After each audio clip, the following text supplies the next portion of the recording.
I'm a swerve and I finance smart. Finance smart, getting smarter with the bros. Yeah, we got Juliette and Anais. We gonna learn so many things every week. Donc, bonjour, bienvenue dans la nouvelle édition du podcast Finance Smart. Et aujourd'hui, on va parler du crédit d'endettement. Donc, je suis avec deux invités spéciales, Andra et Alessandra, qui s'occupent habituellement des réseaux sociaux comme le Instagram. Et les vidéos YouTube. Oui. Fait que premièrement, on va parler du crédit de l'endettement parce que premièrement, il permet de vous identifier, de connaître votre niveau d'endettement justement, mais surtout de savoir si vous remboursez vos dettes. Fait que c'est vraiment un concept utilisé pour évaluer la possibilité d'emprunter davantage en tenant compte de la dette qui existe déjà, s'il y en a une ou non. Fait que c'est vraiment un sujet qui touche pas mal tout le monde, il y a des impacts à court terme ou à long terme. Le crédit d'endettement, c'est une estimation de la quantité de dette qu'une personne ou une entreprise peut encore assumer sans risquer de se retrouver dans une situation de surendettement. Fait que l'objectif principal est d'évaluer sa capacité de payer.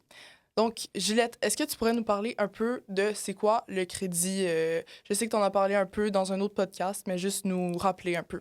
Oui, donc vraiment brièvement, c'est un accord entre une personne qui emprunte de l'argent et une autre qui le prête.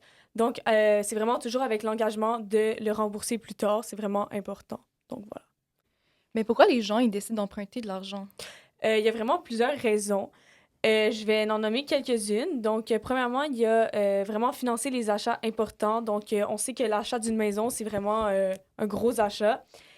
Voiture aussi ou d'autres biens coûteux, c'est vraiment souvent impossible sans un prêt parce que ça coûte très cher. Ouais, comprenable.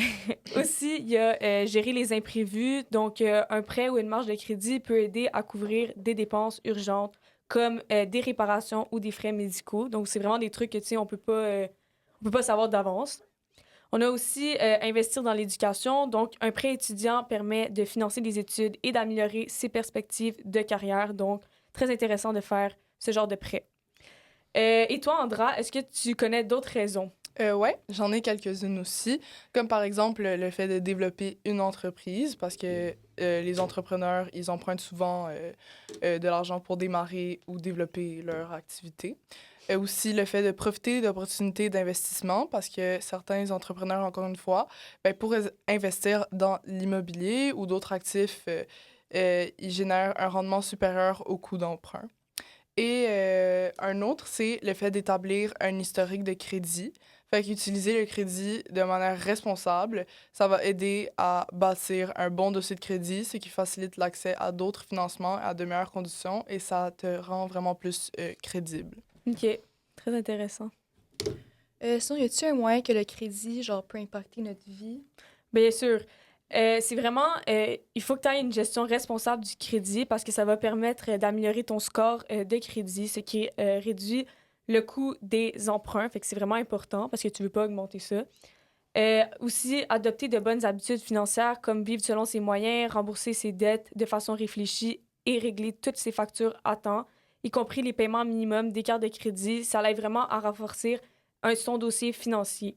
Donc, c'est vraiment des bonnes habitudes à commencer dès notre âge. Donc, voilà. Après, on a des principaux types de crédits. On en a plusieurs. Donc, je vais commencer par vous en présenter 3. Donc, premièrement, on a le prêt personnel. Donc, ça, c'est vraiment accordé par une banque ou une institution financière. Elle permet d'emprunter une somme fixe pour des achats importants et le taux d'intérêt dépend de la cote de crédit. Ça, c'est sûr. Ouais, ça, c'est important aussi. Ouais. Aussi, il y a le prêt hypothécaire. Donc, ça, c'est garanti par un bien immobilier. Donc, il y a un risque, par contre, de saisie en cas de non-paiement. Ça comprend souvent des taxes et des assurances. Et il y a le taux d'intérêt plus bas, mais c'est des engagements financiers importants. Et finalement, on a le prêt de concessionnaire automobile. Donc, facilite l'achat d'un véhicule avec des taux d'intérêt fiables. Donc, comme j'ai dit tantôt, les véhicules, c'est vraiment comme des sommes, des grosses sommes à dépenser. Donc, c'est quand même un bon prêt. Et voilà, le prêteur, il reste propriétaire du véhicule jusqu'à le remboursement complet de l'auto et ensuite, ben, elle t'appartient à toi. Ok. Et il y a la cote de crédit qui influence l'octroi du prêt. Et toi, Alès, est-ce que tu connais d'autres types de crédits? Ben, je connais la carte de crédit que beaucoup de gens connaissent. Ouais, Ouais. ouais. Ben, elle a beaucoup d'avantages. Elle garantit des récompenses, des avances de fonds. Sinon, chaque achat représente un emprunt à l'émetteur de la carte.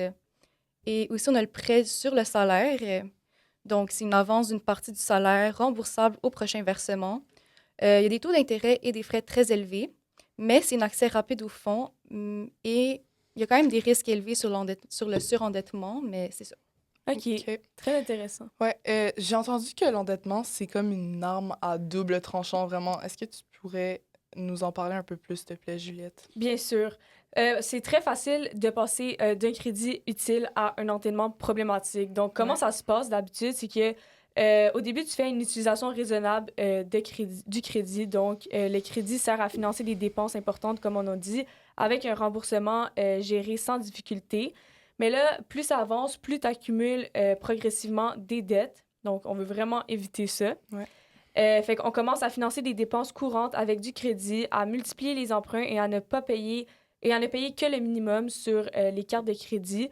Et ça va vraiment augmenter les intérêts. Ensuite, ça crée un effet boule de neige.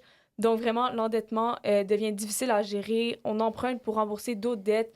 Les intérêts s'accumulent et la capacité de rembourser diminue.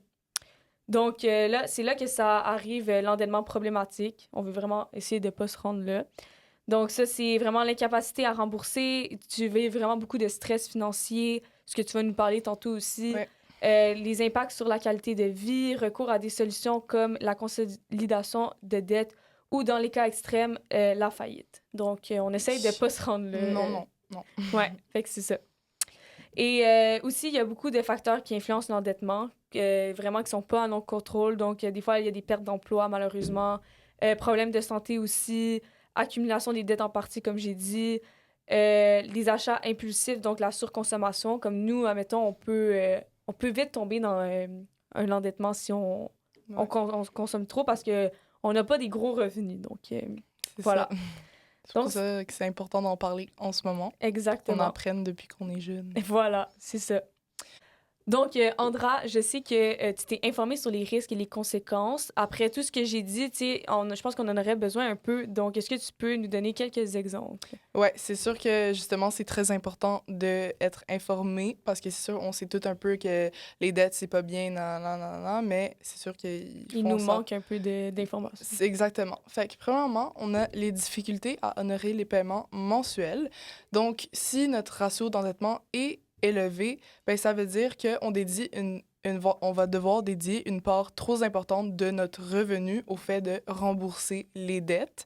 Et ça va menacer non seulement l'atteinte et le maintien d'un équilibre budgétaire, mais ça entraîne aussi des difficultés à faire les paiements mensuels.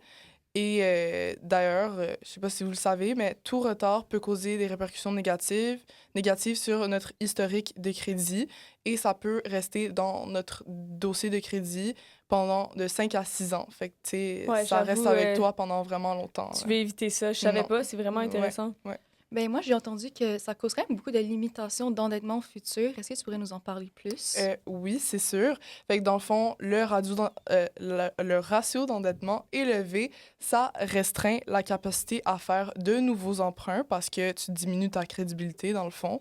Fait que pour d'autres projets, comme tu avais dit, l'achat d'une maison, d'une auto ou des rénovations, n'importe quoi, ben ça fait que tu vas être moins crédible. Et en plus, même si on serait éligible, un ratio élevé, comme tu l'as dit, ça l'entraîne des taux d'intérêt plus élevés, vu que le risque est plus élevé pour le créancier aussi.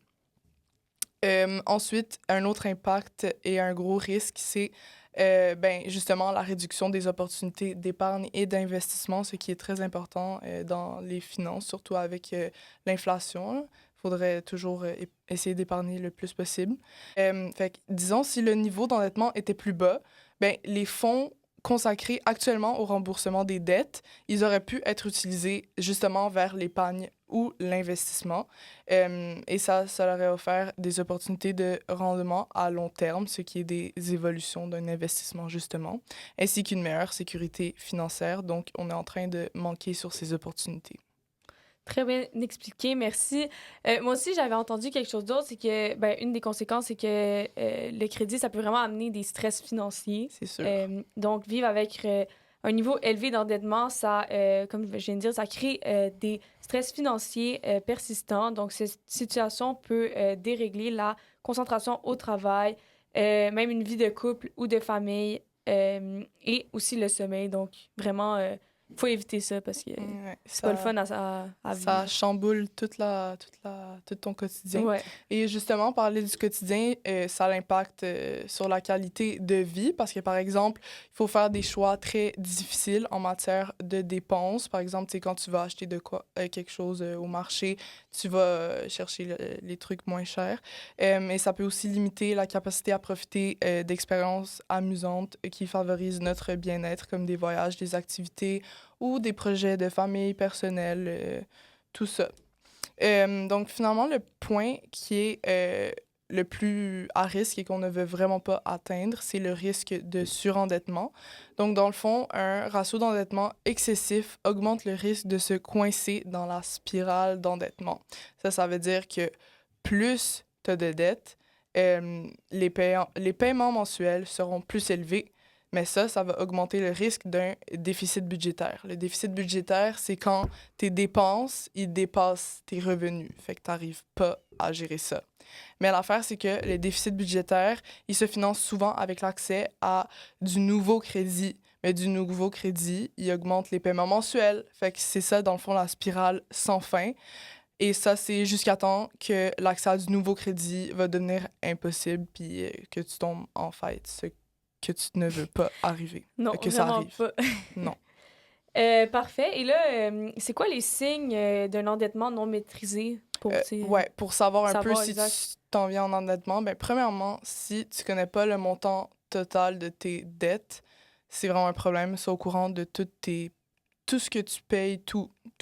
Donc, en fait, ça serait bien de faire des budgets, Ouais, puis des trouver des budgets, stratégies. des calculs, tout noter ce que tu payes pour que tu sois au courant de tout. Parce que Ok. si tu sais pas ta dette est rendue où, ben, il y a un Un petit léger problème. Ouais. C'est ça. Après ça, si tu es en obligation d'utiliser ta carte de crédit pour conclure la fin des mois quand tu dois payer, ça aussi, c'est comme un problème, genre, tu remarques que tu n'arrives pas à payer. Justement, aussi, si tu ne payes que le paiement minimum demandé sur ta carte de crédit, c'est un autre signe. Si vous arrive de payer votre loyer ou hypothèque en retard, ou si vous avez du mal à économiser, à mettre de l'argent de côté pour des projets futurs, pour vos enfants, tout ça. Très bien. Il faut prendre ça en note parce qu'on veut vraiment éviter ces situations-là. Donc, maintenant, c'est sûr. Alessandra, est-ce que tu pourrais nous donner quelques conseils suite à tous ces risques et conséquences pratiques pour bien gérer son crédit d'endettement? Ouais, ben, je vais quand même vous parler d'un sujet quand même important qui nous touche tous directement. Mhm. Donc, oui, comment gérer notre crédit afin d'éviter de tomber dans des pièges de surendettement. Donc, quelques conseils, je dirais qu'il est quand même utile de se fixer des limites claires à chaque mois. Ouais. Par exemple, décider à l'avance un montant maximal qu'on peut dépenser avec notre carte de crédit. Certaines banques offrent des outils ou des applications qui envoient des notifications quand le temps s'approche de payer à la fin du mois. OK. Ça va éviter d'aller au-delà des moyens sans même qu'on se rende compte. Ça, je savais pas. Moi, j'ai une carte de crédit, puis ils m'envoient Mhm. pas comme à la fin du mois. Ouais, moi non Fait que plus. ça serait... C'est quand même c'est très bien, pratique. ouais. Ouais, moi, je me mets une petite alarme là, Ouais, c'est une bonne dans mon idée. calendrier, mais ouais. C'est smart aussi. Aussi, c'est bien de prendre l'habitude de vérifier régulièrement nos relevés bancaires parce qu'un relevé de compte, c'est le document qu'on reçoit à chaque mois et qui va montrer tous nos dépenses. Puis beaucoup de gens vont se poser pourquoi c'est important. Ben, c'est parce que ça va nous aider à repérer rapidement des erreurs ou des achats non autorisés. J'ai vu qu'une étude récente a montré qu'environ une personne sur trois a déjà trouvé des erreurs sur des relevés de compte. Alors, ça vaut vraiment la peine de les vérifier. Wow. Ben, ça veut dire quoi, trouver des erreurs? Je comprends pas trop. Ben, Les montants, genre, chargés ou... ouais, c'est Ouais, ça, ok. parce que parfois, ben, il va y avoir comme des achats qui vont Mhm. être faits, mais comme que tu les as pas fait, par exemple, genre, tu sais, si tu vas sur Amazon, Ah oui, oui, tu sais, oui. c'est des trucs comme Des ça. gens qui... Ouais, ouais, ouais. J'ai compris. Ouais. Mais ouais, même parfois, genre, je vois des trucs et genre, ça dit que j'ai payé ou j'ai pas payé, puis Ouais, Ouais, en fait, j'avoue. t'as pas ben, payé. c'est ça. Ça Ok. vaut la peine de Puis- regarder parce Ouais, que... puis si t'envoies un email et tout, ben, c'est bien prouvé, ben, ils vont juste le redonner l'argent. Ok. Une personne sur trois, quand même. Ouais, C'est quand beaucoup. même. Sinon, il faudrait essayer de garder le crédit pour des dépenses importantes ou utiles à long terme, comme acheter une voiture. Je sais qu'on est quand même jeune maintenant, ou Ouais. comme une maison, ou pour notre futur, les études. On peut prendre, ben, comme tu as dit tantôt, on peut emprunter des taux raisonnables pour payer ses études, puis ça va être bénéfique parce que ça nous permet d'obtenir un emploi mieux payé plus tard. Et ben, le dernier, c'est comme un qui me touche quand même, les achats impulsifs. Ouh. Je Donc, pense que ça nous touche toutes. ça nous touche surtout les toutes. filles, là. Ouais. Mais ouais, donc un achat impulsif, c'est acheter des choses sans réfléchir ou sur un coup de tête. Parfois, on peut acheter quelque chose en pensant que c'est une petite dépense, mais avec les intérêts accumulés, ça peut devenir très coûteux rapidement. Et c'est souvent des trucs inutiles aussi. En effet. Des trucs qu'on n'a pas de besoin d'acheter. Ça arrive souvent aux jeunes étudiants de notre âge. Fait que- Ouais. Puis le problème, c'est que c'est ça, on fait pas des gros revenus, fait que ça Ouais. part rapidement. Ben, Je sais pas c'est si ça. vous travaillez, mais moi, en ce Non. moment, je travaille pas, donc... Ben, c'est ça. Puis C'est quand en même, plus, c'est quand j'achète un truc, sur le moment, je le veux tellement. Mais genre, parfois, quand je prends la décision rationnelle de y penser, puis peut-être la Quand tu prochaine regardes fois, ton- je vais Ton l'acheter. compte de banque, aussi. après, t'as envie de pleurer. Mais je réalise aussi que genre, je l'avais vraiment pas besoin. Ouais, Puis c'est c'est vrai. comme, c'était pas nécessaire finalement. Donc peut-être juste genre, Y penser prendre une avant, petite journée, c'est ouais. une bonne idée. C'est correct, on Ouais. apprend de nos erreurs. Ouais. OK, maintenant, est-ce que tu pourrais nous donner quelques stratégies pratiques pour rembourser nos dettes plus facilement? Ben, pas nos dettes, parce que j'en ai pas encore, mais Des les dettes. dettes. Ouais. Mais j'en connais une de base qui est assez encourageante. C'est la méthode boule de neige. Donc, ben, ça commence par rembourser la plus petite somme de dette en premier, OK. ce qui nous donne plus rapidement le sentiment d'avoir accompli quelque chose. C'est un sentiment positif qui nous encourage à continuer à rembourser les autres dettes. J'avoue. OK, on va parler aussi de l'importance de l'éducation financière parce que je sais qu'au secondaire, on n'en avait pas trop parlé. Ben, c'est ça. Je trouve que c'est quand même important d'être éduqué financièrement. Ouais. Donc, ça veut dire mieux comprendre comment l'argent et le crédit fonctionnent. Ben, aujourd'hui, on a beaucoup d'applications mobiles gratuites ou des vidéos sur YouTube qui nous enseignent comment gérer nos finances facilement de manière amusante. Tu Ouais. sais, parfois, sur mes Instagram Reels, Ouais, tu je vois scrolls. beaucoup d'astuces que j'ai jamais vues. Ça, oui. Sinon, on peut essayer de partager nos connaissances à nos proches, plus notre famille ou nos amis qui comprennent comment bien gérer notre argent. Plus tout le monde autour de nous sera financièrement stable. Mais, tu sais, c'est quand même bien peut-être qu'au secondaire, plus nous en Ça parler. serait... Ouais, Mais ça au serait cégep aussi, je trouve qu'on n'en a pas tant entendu parler. Ouais. Je sais Ouais. pas. Ben, c'est Pour plus nous. genre des... pour nous éduquer vraiment. Ouais, Ouais. c'est ça. C'est plus comme des trucs sur papier, mais ils nous montrent pas comme les branches, Ouais. genre, tu sais, comme moi, j'avais jamais entendu... Ben, comme j'ai entendu sur la crypto et tout, mais comme... C'est pas le plus... Non, mais ça aurait été bien important. mais ça aurait été bien qu'ils nous le montrent à l'école, ou je sais pas, tu sais, Oui. C'est genre... vrai. En effet. C'est vrai. Mais moi, en tout cas, je connais aussi beaucoup de gens qui savent pas trop quoi faire financièrement. Ouais. Donc, est-ce que tu as quelques conseils rapides par rapport Vu à ça? que, encore une fois, on n'en a pas trop Ouais, appris exact. à l'école. Ouais. Ben, si on rencontre des difficultés financières, on peut consulter un financier professionnel. Est-ce que ça coûte de l'argent aussi? Ben, peut-être un petit peu, je suis pas trop sûre, mais Ok. je sais que c'est une personne qui est formée pour nous aider à organiser notre budget et établir un plan réaliste pour pour sortir de nos dettes. OK. Il existe aussi des organismes communautaires comme Options consommateurs qui offrent des conseils gratuits Ouh! ou peut-être va demander une petite somme d'argent, mais habituellement, c'est gratuit. Puis ça va nous aider pour nos finances et sortir du surendettement. Mhm. Et tu sais, c'est aussi bien de se renseigner sur des aides gouvernementales, particulièrement en cas de crise économique, comme la COVID qu'on a vécue il y a quelques années. Il y a plusieurs aides financières qui ont été mises en place pour aider les personnes en difficulté. Parce Très qu'on bon est- conseil. On espère ouais. à personne d'être en surendettement. Ouais, mais au moins, maintenant, on a des réponses. Oui, À voilà. quoi faire? Exactement. On le saura pas.